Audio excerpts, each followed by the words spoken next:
तो previous video की आखिर में हम लोगों ने देखा था कि जो तांजिरो होता है वो अकाजा की थिंकिंग को गलत प्रूफ करता है और उसे लॉ ऑफ नेचर बताता है, जो चीज सुन के अकाजा का दिमाग खराब हो जाता है। तो अब वीडियो को इससे आगे स्टार्ट करते हैं। नेक्स्ट चैप्टर की स्टार्टिंग में हम लोग देखते हैं कि जो अकाजा होता है उसे तांजिरो को देखकर काफी गुस्सा आ रहा होता है और उसे समझ नहीं आ रहा कि ऐसा क्यों हो रहा है। पहले उसे ऐसा लगता था कि तांजिरो कमजोर है, इसीलिए उसको उसे देखकर गुस्सा आता है, बट इस वक्त तांजिरो ताकतवर बन चुका है, लेकिन फिर भी वो तांजिरो को बर्दाश्त तक नहीं कर पा रहा। और तभी कोई इंसान अकाजा के कंधे पे हाथ रखता है और तांजिरो की जैसी सिमिलर बातें ही उसे बोलता है। बट ये चीज सुन के जो अकाजा होता है वो उस इंसान का हाथ अपने कंधे से हटाता है और पीछे पंच मारता है, लेकिन वो देखता है कि उधर कुछ है ही नहीं। और ये चीज तांजिरो भी नोटिस करता है और उसे भी समझ नहीं आता कि अकाजा खाली दीवार पे पंच क्यों मार रहा है। लेकिन इसके बाद जो अकाजा होता है वो बहुत गुस्से में तांजिरो की तरफ देखता है और उसे कहता है, तांजिरो तुम रियली में एक अनप्लीजेंट इंसान हो। और फिर वो उसकी तरफ बहुत तेज से आगे बढ़ता है और उस पे एक जोरदार ब्लो दे देता है। बट इस ब्लो से तांजिरो तो डॉज कर लेता है, बट इस ब्लो का जो इम्पैक्ट होता है वो बहुत ज्यादा होता है, जिसको तुम अपनी स्क्रीन के सामने भी देख सकते हो। इसके बाद तांजिरो अकाजा की मूवमेंट देखकर अपने मन में यही सोच रहा होता है कि अचानक से जो अकाजा की मूवमेंट और जो उसकी एक्यूरेसी है वो इतनी फास्ट कैसे हो गई। और बंदा कुछ सोचता समझता, लेकिन उसी से पहले ही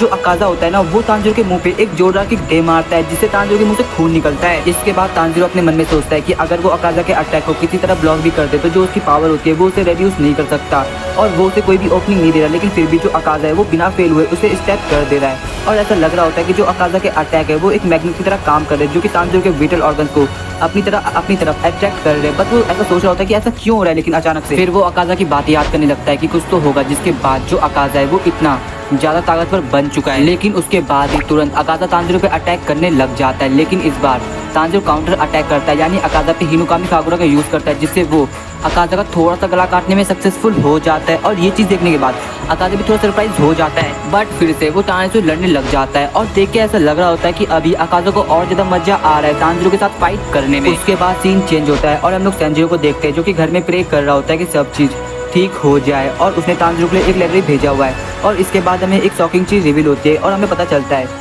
कि जो सेंजिरो के एंसेस्टर थे उनका कनेक्शन सन बीटिंग यूजर यानी योरोची से था और उनके बीच कन्वर्सेशन हुई थी कि उन्होंने मुजान को कैसे हराया था। लेकिन जो ये बात थी वो उसके एंसेस्टर नहीं समझ पाए थे, बट उसे ऐसा लगता है कि ये बात तांजिरो समझ पाएगा और इसलिए वो लेटर उसने तांजिरो के लिए भेजा हुआ है काजुआ क्रो के थ्रू। लेकिन अनफॉर्चुनेटली जो वो लेटर होता है वो तांजिरो तक पहुंच ही नहीं पाता, क्योंकि उससे पहले उनकी फाइट स्टार्ट हो जाती है। लेकिन तभी जो अकाजा होता है वो तांजिरो के अटैक को ब्लॉक कर देता है और फिर वो उसकी शॉट तोड़ने की कोशिश करता है। और ऐसा ना हो तो तांजिरो पहले उसके सिर पे मारता है, उसके बाद उसके मुंह पे किक मारता है, लेकिन इससे कुछ भी फर्क नहीं पड़ता। तभी उधर कोई आता है जो कि अकाजा के हाथों को काट के रख देता है और वो बंदा अपना और कोई नहीं गियो होता है, जो कि अब फिर से फाइट में ज्वाइन हो चुका है अकाजा से लड़ने के लिए। उसने कुछ ऐसी फॉर्म अचीव कर ली है जिसको देखने के बाद वहाँ पे सभी लोग सरप्राइज हो जाते हैं, क्योंकि उसने अपने डीमन स्लेयर मार्क को अचीव कर लिया है। इसके बाद जो ग्यू के अटैक होते हैं वो काफी तेज और काफी प्रिसाइज हो जाते हैं और इन अटैक्स को देख के जो अकाजा होता है वो भी सरप्राइज हो जाता है। और अब राउंड 2 स्टार्ट हो चुका है अकाजा और ग्यू के बीच, और जो ग्यू होता है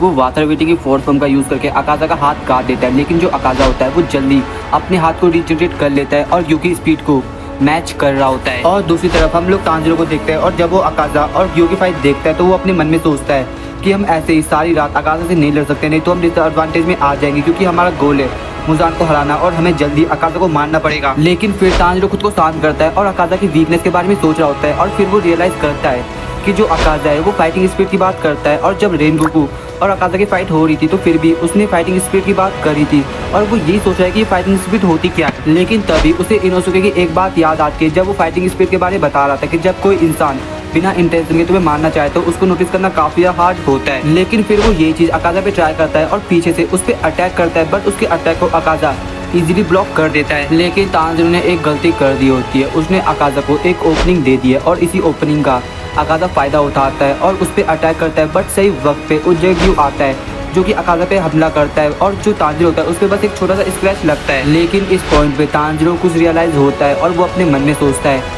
कि मैं देख सकता हूँ। दिखाया जाता है जिसमें हम तांजिरो के फादर को देखते हैं और हमें बताया जाता है कि जो तांजिरो के फादर है वो एक प्लांट की तरह है, जो कि हमेशा एक साथ रहने वाले इंसान है। और जब वो बीमार थे और जब वो मरने वाले थे तब भी जो उनका ये नेचर है वो कभी भी चेंज नहीं हुआ। और जब वो अपने फादर के बारे में सोचता है तो उसे उनकी एक काम वॉइस सुनाई देती है और इसके बाद जो अपना छोटा तांजिरो होता है वो अपने फादर से पूछता है, फादर जब आप हिनुकामी कागुरा डांस करते हो तो उस वक्त आप क्या सोचते हो। फिर हमें नैरेटिव के थ्रू बताया जाता है कि जो हिनुकामी कागुरा डांस है वो कमारो फैमिली में पीढ़ी दर पीढ़ी चलता आ रहा है और इसे ये लोग साल की शुरुआत में सनसेट से लेकर सनराइज तक करते हैं। फिर तांजीरो अपने फादर से पूछता है, फादर अगर ये डांस आपके लिए हार्ड हो रहा है तो अगले साल से मैं आपकी जगह ये डांस कर लूंगा क्योंकि मेरे को आपकी हेल्थ की चिंता हो रही है। तो तांजीरो के फादर उसे बताते हैं कि उन्हें कुछ सालों से इस डांस में कोई भी प्रॉब्लम नहीं आ रही और वो उसे ये भी बताते हैं कि जब तुम अननेसेसरी मूवमेंट्स को अवॉइड करना स्टार्ट कर देते हो तो धीरे धीरे जो तुम्हारा विजन होता है वो क्लियर या एम्पैथी होना स्टार्ट हो जाता है और इससे तुम ट्रांसपेरेंट वर्ल्ड को भी देख सकते हो। उसके बाद सीन चेंज होता है और हम लोग तांजीरो के फादर के मरने से 10 दिन पहले का सीन देखते हैं जब उनके विलेज में किसी बियर ने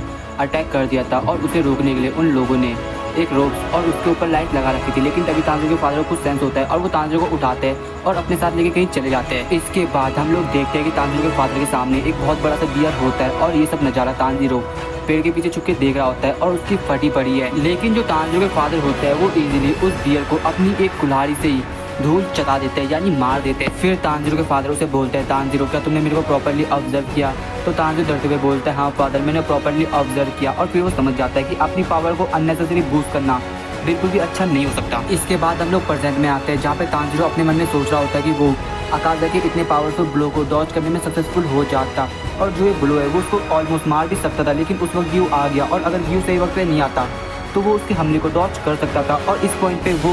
अकाजा के ट्रांसपेरेंट वर्ल्ड को भी सेंस कर सकता है, देख सकता है। और आखिर में वो इनोसुके से माफ़ी मांगता है कि उसने उसकी बचकान बातों को डिनाई किया, सीरियसली ले लिया। और अब जो तांजीरो है वो अकाजा से और ज़्यादा इफेक्टिवली फाइट करने वाला है और यहीं पे अपना शानदार एपिसोड खत्म हो जाता है। तो गाइस अगर तुम्हें आज की वाली वीडियो पसंद आई हो तो वीडियो को लाइक, चैनल को सब्सक्राइब एंड इस वाली वीडियो को अपने दोस्तों के साथ शेयर भी कर देना। तो अब मिलता है नेक्स्ट वीडियो में। तो अभी के लिए टाटा बाय बाय साइड।